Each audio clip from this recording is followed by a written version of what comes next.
Hey, Biggest Loser, this is Monica Kovacs here from Toronto, Ontario, Canada, and this is part of my casting tape. I'm on my way driving up north to help out some friends in their business, and having it being a very, very busy day, I'm going to do a workout in their country property, and even if I need to, I'll have to find a way to get really, really creative to make sure that I get my workout in. The part of the reason I'm mentioning this is because a lot of the times being busy is an excuse why people will forget to work out or just miss their workout altogether. However, I'm going to show you guys that no matter where you are, no matter what happens, as long as you got your running shoes or some socks or even barefoot, anything can be used, any place can be used as a gym platform to get a workout done if one is truly committed. And the only way to have results is by committing to oneself and a program and any kind of mission to take it to the end. I wanted to mention a few things as a trainer who has begun their career with a lot of self-esteem, weight, and self-image issues. Back in about 12 years ago, when I was about 70 pounds overweight, and I began my desperate journey to a better body or weight loss at the worst case scenario. At a state like that, I believe that most people, like I was, can't even fathom the possibility of just losing an ounce of weight.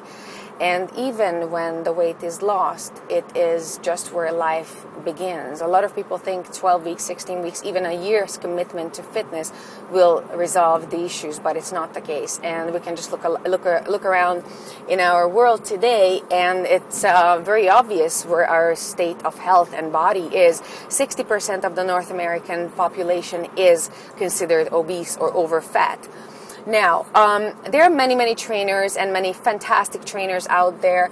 Some of us are specializing in one thing, others in other different things. It just happened that in my career, which I began as an overweight person, and I ended up taking my weight-related quest for success and seeing what's out there to the level where I became a national level figure competitor.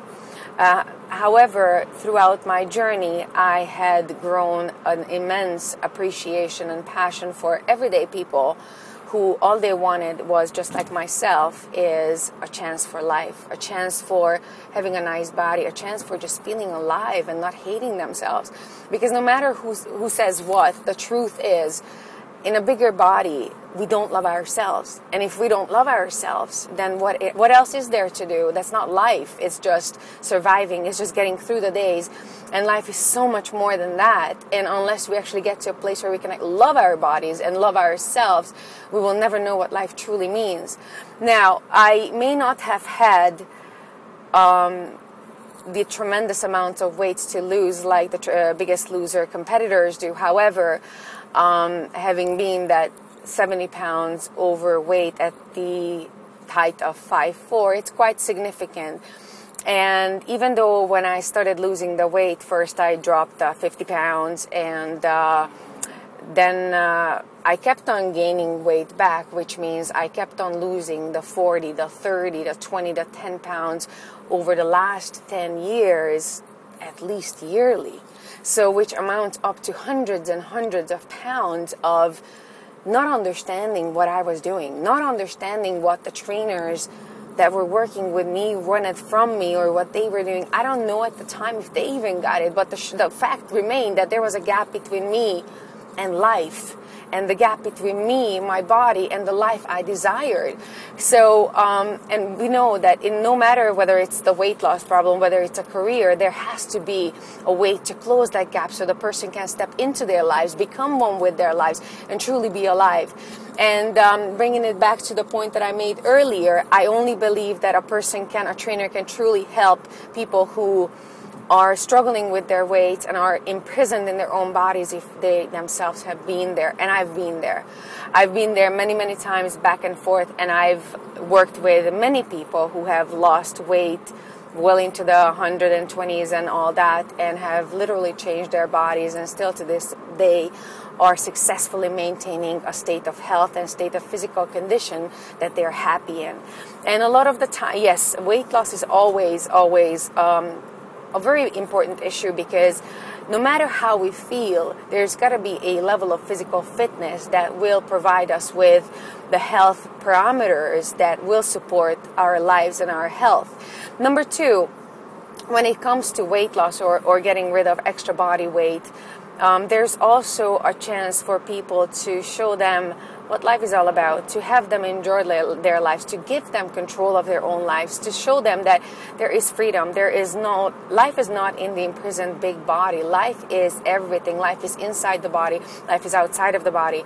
So having said that, an approach to a successful weight loss has to be not only physical, but it has to also be nutritional. It has to be emotional. It has to be touching on the spiritual and the mental levels as well. So it's not enough to give a person a personal training or an exercise program. It's not enough to give someone a diet book. It's not enough. There's got to be so much more, because if that were enough, we would all look like we're ready to be on a bestseller magazine cover any day. And most of us, as we may be able to speak for that, are not in that state. So I believe that a person to succeed and be able to let go from a care of a weight loss specialist has to get a profound training program, which consists of not just a training program that can be utilized in a gym, but just like I'm doing myself right now, it can be taken and altered in no matter what environment the person would be in. The person also has to be able to understand what they're doing and why, not only in the gym or in terms of the physical part. They also have to understand food, what they're eating, how much of it eating, and why they're eating that way. And just forgetting the whole cheating thing, because that's what drives our country, our nation ballistic, is the whole wanting to cheat. I have so many people coming to me wanting to begin something, and the first question they ask is, when is my first cheat day? There's no such thing unless your body and your metabolism earns it. You have no business into dabbling into cheating or anything other than getting on a plan and being serious and wanting it with your all more than anything. Because if somebody just comes and wastes my time or wastes somebody else's time and they say they want it but they don't, there are 100 other people out there that would have loved an honest and committed and full of integrity chance at changing their bodies and changing their lives. So having said that, I like to educate people with their bodies and their physical training and activities. I like to also do the same when it comes to the approach of food.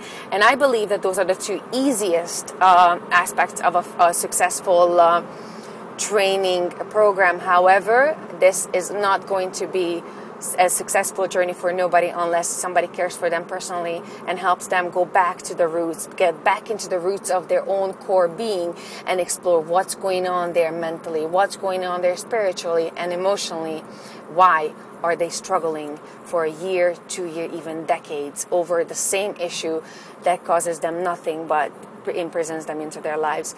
So, Biggest Loser, I am very convinced that as a person who is living in a body that's been overfat and very, very skinny many times, a trainer who cares about their people as much as I would care about myself, because I love what I do and I'm very, very passionate about what I do, and there's nothing that ignites my spirit and my heart and my sense of self and sense of accomplishment more than when I can touch a person's life and see them come alive and help them become independently alive, actually. And when I set them free or they choose to alter their training program and training style, I know that that person would leave and they will be okay.